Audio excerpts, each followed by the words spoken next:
It was good. I mean, to be fair, a lot of the time I thought we weren't exactly travelling. You know, the other horse, Dr. Fever, was finding life a little bit easier. But the good thing about this fellow is he's hardy and he does see his races out very well. He probably does stay very well. I mean, I'm not in a rush to suddenly go 2.5 miles, but I've no doubt he would get it if we actually ever had to ask him. I mean, you know, if that's what he says at the end of the day, that he needs to go another half a mile, we'll move up.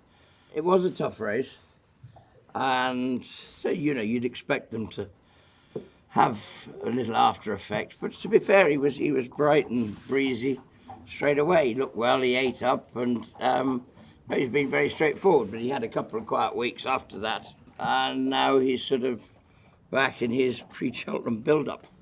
He did a little bit of work yesterday, and he'll have a first sort of serious gallop since Ascot on Saturday, and then we'll be taking that forward. He'll probably do about 3 bits of work in between, have a couple of schools, and you know, he's a clean-winded horse. He doesn't take huge amounts of work, so he's quite easy to maintain like that. He's very straightforward, and he tells you everything.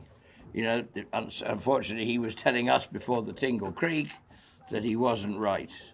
He wasn't, something was brewing, and it, sure enough, in the end it did brew, and you could tell by, you know, sticking a scope down him, and when we took a tracheal wash off him, he was wrong. But thankfully, he told us a fortnight before that, you know, he wasn't working as well as he can do, and there was something missing. And the only thing to do is take heed of it. He's telling us. And that's where you know, a good sensible horse can be a great help to us, because he can't talk, but he can tell you. I think if you've got natural ability, life is much easier, isn't it? They pick things up quicker. He learnt quicker, he won his bumper. And apart from one fall over hurdles, which was stupid, because he was great. I went to Newbury and I just thought he'd canter round and win. Unfortunately, he finished upside down, but luckily we haven't done that again since, have we, mate?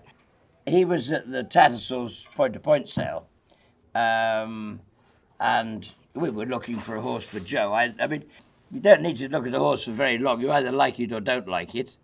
When you see something you really, really like, you know that straight away, unless it suddenly turns out to have faults that you can't forgive. But, you know, he was a grand individual. He'd won his point-to-point. He was impressive doing that. And, yeah, no, I think I said to Mint straight away, that's the one we want.